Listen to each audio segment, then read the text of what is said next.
She's a media producer, actress, talk show host, and philanthropist. She's best known for her talk show. She is worth $3 billion.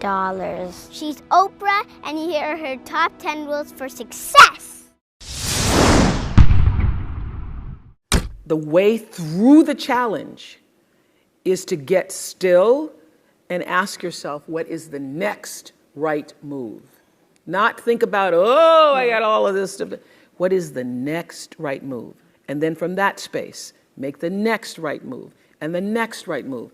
And not to be overwhelmed by it because you know your life is bigger than that one moment. You know you're not defined by what somebody says is a failure for you, because failure is just there to point you in a different direction. Nothing about my life is lucky. Nothing.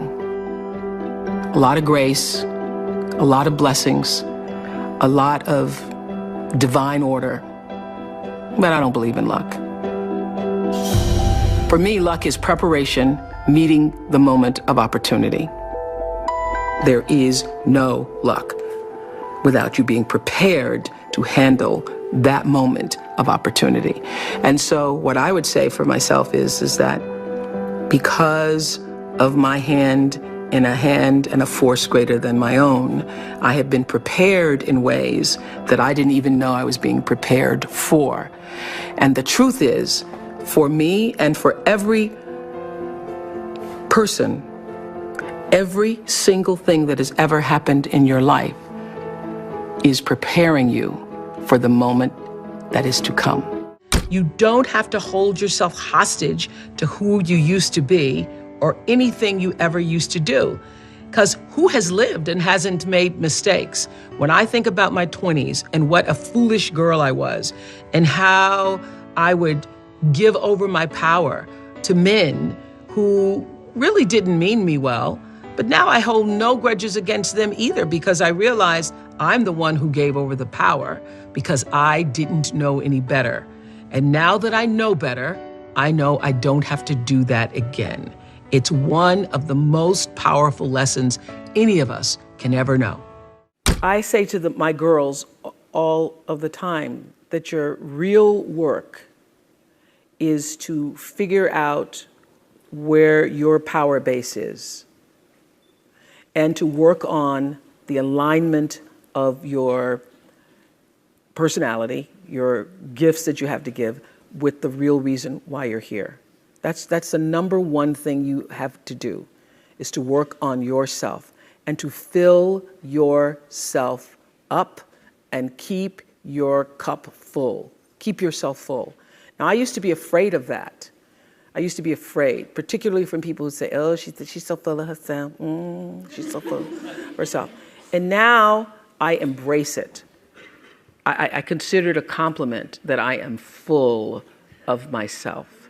Because you only when you're full, I'm full, I'm overflowing, my cup runneth over. I have so much to offer and so much to give. And I am not afraid of honoring myself. You know, it's miraculous when you think about it. And I would say to my team, well, it doesn't matter, because every season somebody else was coming out.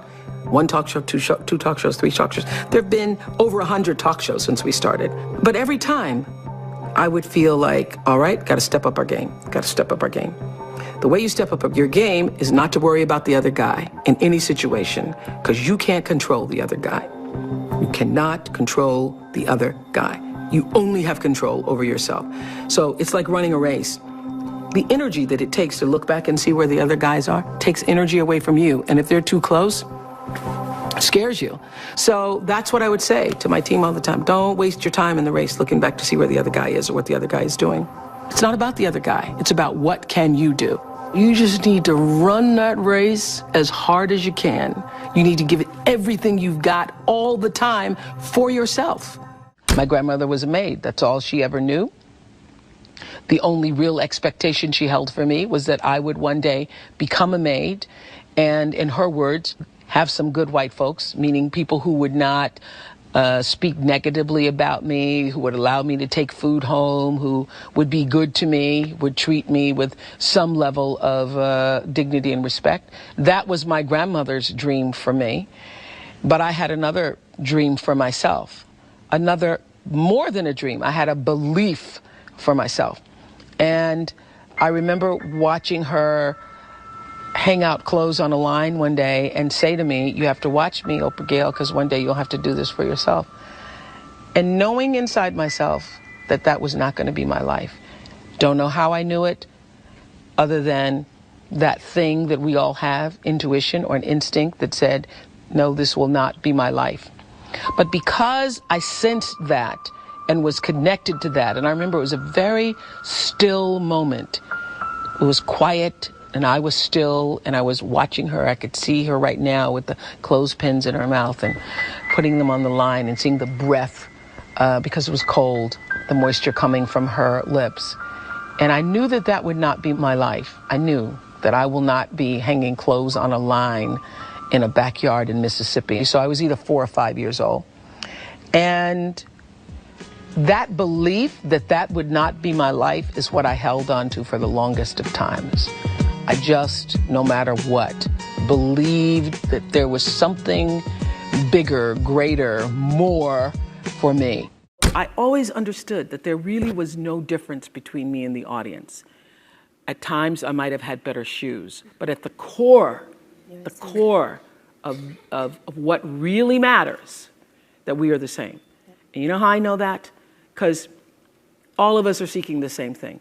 You're here at this fabulous school, and we'll go out into the world and each pursue based upon what you believe your talents are, what your skills are, maybe your gifts are, but you're seeking the same thing.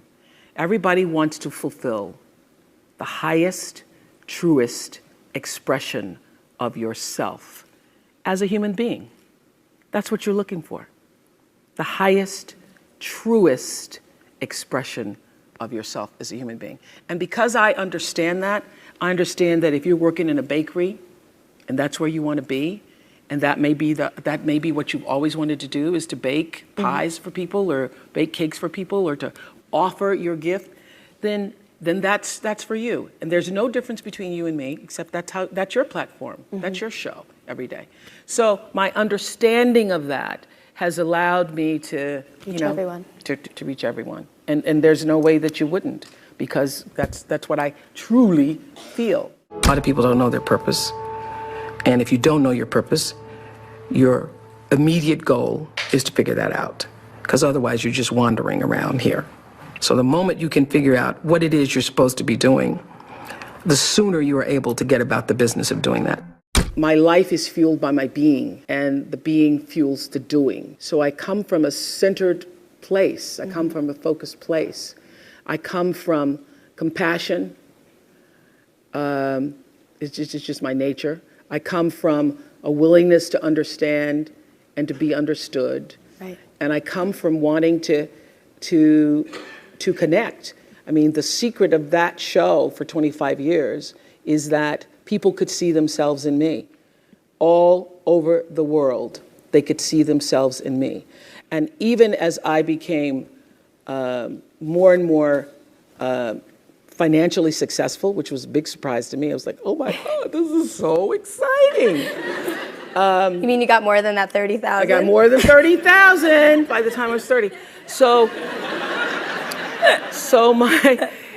But what I realized is, through the whole process, because I'm grounded in my own self, that although I could have more shoes, my feet stayed on the ground, although I was wearing better shoes. These are kind of cute today, too.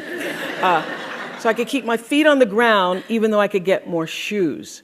And I could understand that it really was because I was grounded.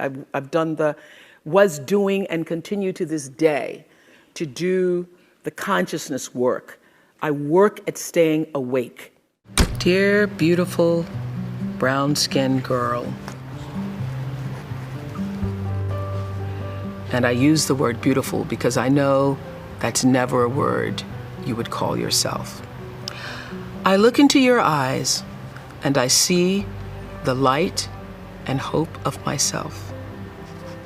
In this photo, you're just about to turn 20, posing outside the television station where you were recently hired as a reporter. You look calm. You look happy. But I know how scared you are. If I could say anything to you, it would be, relax. It's gonna be okay, girl. Thank you guys so much for watching. I made this video because Valerie Brown asked me to. So if there's a famous entrepreneur that you want me to profile next, leave it in the comments below. I'll see what I can do. I'd also love to know which of Oprah's top 10 rules you connected with the most. Leave it in the comments and we're gonna join in the discussion. Thank you so much for watching. Continue to believe, and I'll see you soon.